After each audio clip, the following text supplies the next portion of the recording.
Yar har har, my friends. I've been approached by YouTuber St. Andrew to do a topic on Caribbean history, which, that means piracy, privateers, sailors breaking the law, and, of course, adventure and feel-good times. Oh, no, okay.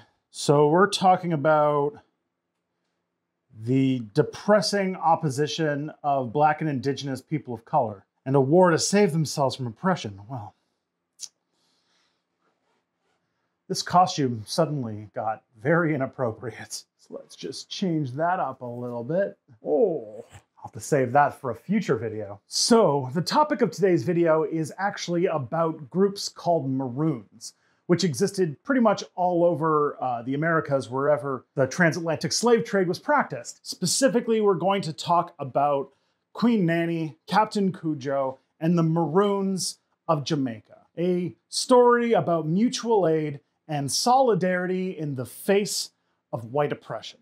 So let's just dig in, shall we? But before we get into such happy topics, I'm going to talk about this video sponsor, Skillshare. Yes, despite the topic of all of my videos, Skillshare has come back once again. Skillshare is a learning community where millions come together to learn about things like photography, freelancing, video editing, whatnot. And for less than $10 a month, you can get access to a lot of skills, almost any skill you can think of. For example, I was going to do a Caribbean theme and talk about a course on sailing, but I found out Skillshare covers a lot of things, but sailing, not one of them. So instead, I'm going to push a really great class that I have taken and I have enjoyed immensely, because in my quarantine-induced, I've been taking an interest in drawing, and there's no greater artist than, I think, YouTube's art teacher, Josiah Brooks, or Jazza from Draw with Jazza, and he made a course on learning how to illustrate, the process of drawing a picture from beginning to end.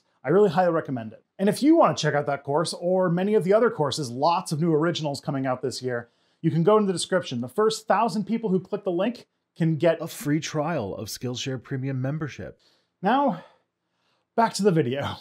So our story takes place in Jamaica in the late 17th century. Jamaica, like many places in the Caribbean, was a location where cash crops were being produced in huge numbers on the backs of oppressed, enslaved humans. At this point in history, it was a Spanish colony. These places were kind of nightmarish at this point.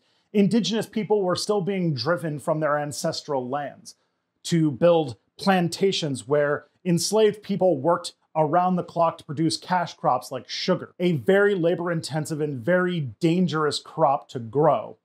On top of that, the tropical climate invited a lot of disease. So anybody coming to this island was suffering from numerous deadly diseases. It's kind of gross to the point where there was actually something called seasoning, where if they wanted to send a slave to the American South, or what would become the American South, they would send them to the Caribbean first so that you'd find out which would survive the tropical diseases, because there are tropical diseases in the American South too.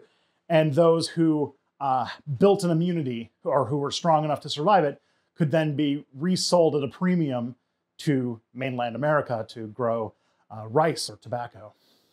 History's really sad. And unfortunately, with the system the way it was, enslaved people couldn't just vote for Joe Biden to make all of their problems go away. No amount of enslaved people petitioning to their government asking, please, pretty please, don't enslave us, was going to make any difference. They were necessary in the process of making a very valuable commodity. And when it comes to money versus human rights, money always wins. So the sugar plantations kept being made, slaves kept being captured and imported into the Caribbean, including Jamaica. And in any place we find slavery being practiced, we find people fighting back, escaping, and building new communities in order to live a peaceful life away from oppression, or to fight back and win back the freedom of all of their people. And these people who escaped slavery to build new communities in remote locations are typically called Maroons. Although in Jamaica, they go by the name of Cormontes. But for the sake of this video, because of the larger picture, I'm going to refer to them as Maroons. But what is a Maroon? What were Maroon communities in the greater context of the transatlantic slave trade? And to answer this, I actually have tapped YouTuber St. Andrew to give an explanation. The Maroons is a catch-all term for a variety of people of all sorts of backgrounds and conditions, though predominantly African, who resisted their oppression across the colonial era. As early as 1503, 2 years after permission was granted to import slaves into Hispaniola, Europe's first colony in the Americas, enslaved Africans were already resisting, and that resistance persisted all over the Americas for hundreds of years. First dubbed cimarron, the American Spanish word for wild or untamed, Maroons fled Spanish and Portuguese ships and plantations to the safety and cover of the rainforests and mountains of the Americas. By the way, they didn't usually call themselves Maroons. They gave themselves titles like Nyankipong Pikibu, which means Children of the Almighty in Twi, a West African language most commonly spoken in Ghana. The Maroons would collaborate with indigenous peoples, sometimes allying and sometimes assimilating. They'd even occasionally trade with isolated white settlers, whatever it took to survive. Maroon life was challenging, but they still endured. They sustained themselves by farming, foraging, and hunting, despite being stuck in difficult, but necessarily defensible terrain like canyons, mountains, swamps, and jungles. They were armed to the teeth and did whatever it took to prevent discovery or recapture. Maroons used disguised pathways, false trails, booby traps, underwater paths, quagmires, and quicksand to protect their settlements. If they were captured, punishments were brutal. Slave masters would remove their Achilles tendon, amputate a leg, castrate them, or roast them to death. A strong military culture was essential for their very survival, and they would use guerrilla tactics, fortified dwellings, and raids to maintain themselves. In their raids, they would destroy crops, kill slave masters, steal livestock and tools, and invite or capture the enslaved to join their communities. After all, Maroon communities were mostly male, as female Maroons had less opportunities to run away and faced their own challenges if recaptured. Security and loyalty were also vital, which meant deserters got the death penalty. Snitches got stitches. New members would often have to go through a period of servitude before they could even join the ranks as equals. Despite ethnic diversity in Maroon communities, cultural commonalities in sex roles, warfare, familial arrangements, and attitude towards hierarchy took precedence and were pivotal to resistance. Maroons developed Creole tongues, borrowing from African and European languages, in order to facilitate internal communication, since they usually had a wide variety of mother languages. Most pivotal to their resistance was religion, as their spiritual beliefs were a rallying point to mobilize, motivate, inspire, and design strategies. Maroon leaders were supposed to be imbued with transcendental knowledge. Before war, Maroons in Haiti would invoke laws of power and violence, like Bossou. In the Maroon insurrections leading up to the Haitian Revolution, a Vodun priest named Francois Macandal would be divinely inspired to slaughter thousands of white settlers in Hispaniola in 1758. Decades later, in 1791, another Vodun priest named Boukman would be inspired to do the same. Both were executed by French authorities, yet the Haitian Revolution arose anyway.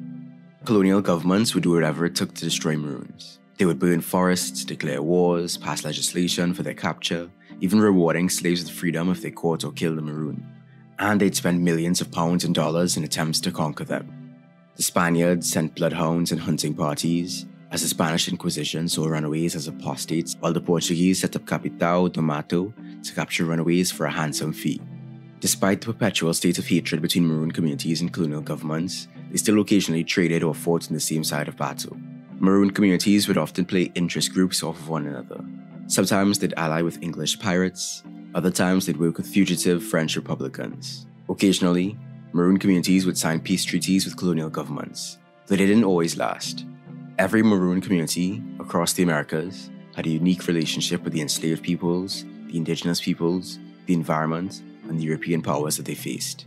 Maroons in Brazil formed powerful nations like Palmares, a community of some 30,000 free people. Meanwhile, in Cuba and Puerto Rico, Maroons joined the Tainos in the mountains. In Dominica, they worked with the Kalinago in the forests. In Mexico, Gaspar Yanga negotiated to maintain self-rule of his Maroon community in the Veracruz highlands. In Trinidad, Maroons would often flee off the western coast of the island and escape into the dense jungles of South America. The Garifuna Maroon community formed a complex diaspora due to their unique relationship with their origins in St. Vincent and their forced deportation to Honduras, Guatemala, and Belize. In Panama, the Cimarron community collaborated with Sir Francis Drake of England in his invasion of the country in the 1570s. Maroon communities controlled the canals of Louisiana and the Great Dismal Swamp of Virginia and North Carolina. In Florida, Maroons joined the Seminole Nation. In Ecuador, shipwreck survivors created Maroon communities and mingled with the indigenous peoples. In the Guyanas, Maroons formed 6 nations: the Saramacca, the Paramaca, the Nduka, the Quinti, the Aluku, and the Matawai. Even today in Suriname, Maroons account for 15% of the population and have maintained their political and cultural autonomy since 1690. That's all I'll say for now. I'll leave Tristan to explore the underrated history of the iconic Maroon communities in the mountains of Jamaica.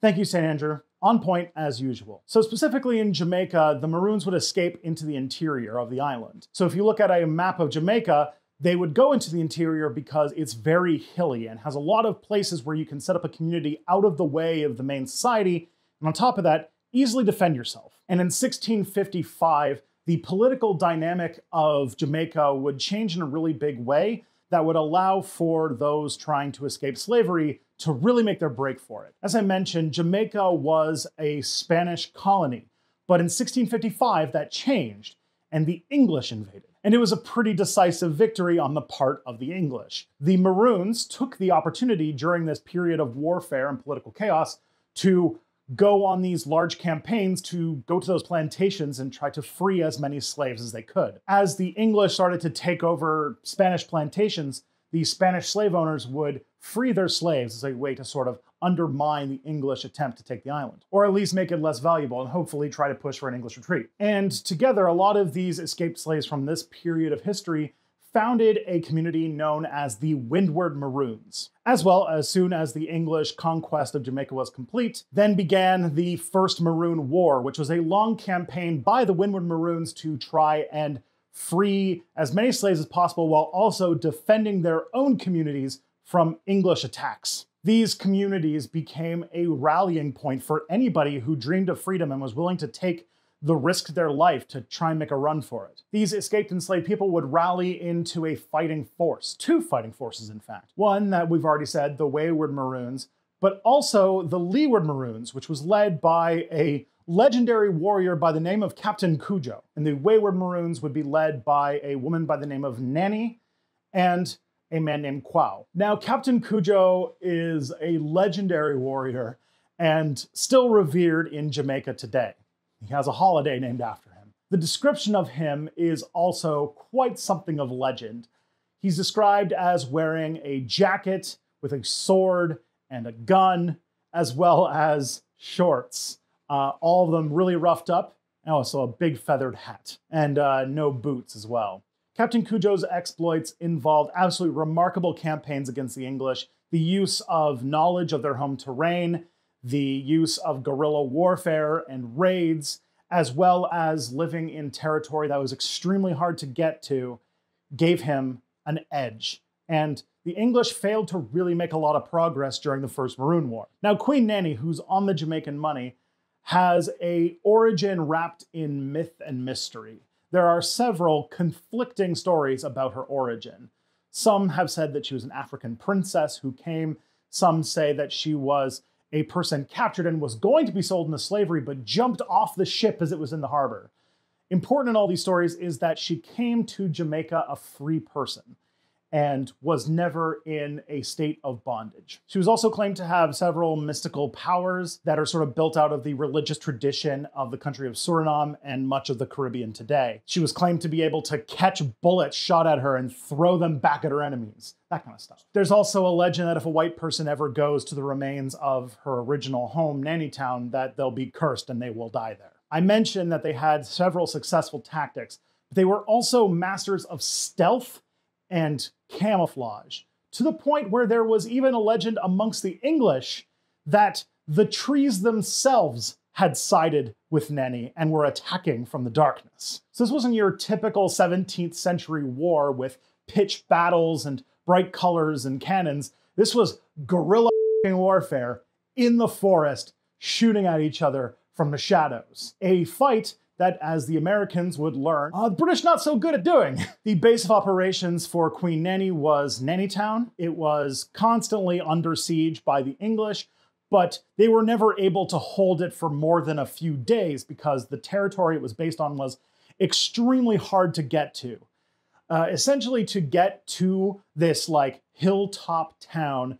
You had to go up this path that, according to the accounts that I read, 2 people could not walk side by side up the path. So you can imagine, very hard to invade. And this fighting would last for an entire decade. At one point, Nanny Town was at least conquered or too hard to hold, so they left and formed a new Nanny Town. After 10 years of warfare, the English had made little to no progress fighting the Maroons, to the point where they eventually cried uncle. The Leeward Maroons signed a treaty with the English, essentially giving them independence, though this peace treaty did come with a bit of a cost.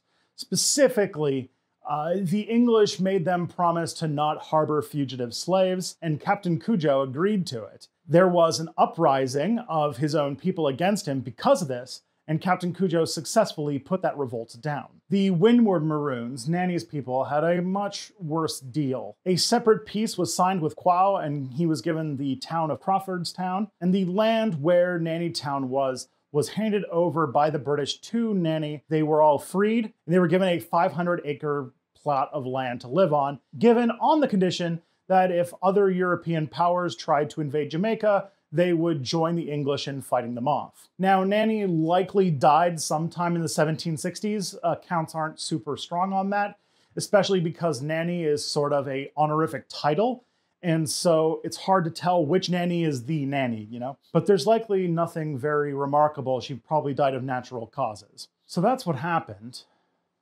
But what can we take away about the Maroons around the entire Atlantic world at this point? Well, to make the final point on it, I'm going to go back.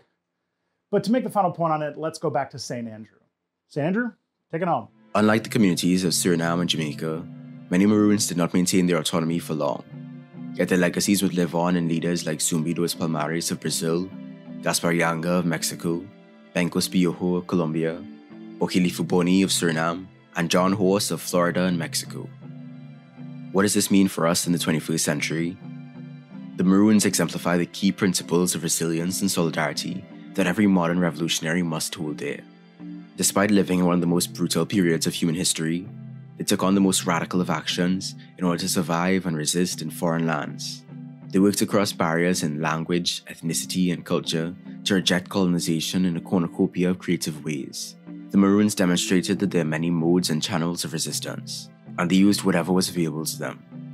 Improvise, adapt, overcome. Most vitally, they showed that we don't need to wait for our freedom. The first Maroons of Hispaniola in 1603 didn't wait for Spain to abolish slavery in 1811, or for France to abolish and then reinstitute and then abolish again in 1848. They collaborated to seize their freedom. Even today, the Maroon spirit is an inspiration to me to resist all forms of oppression by any means necessary.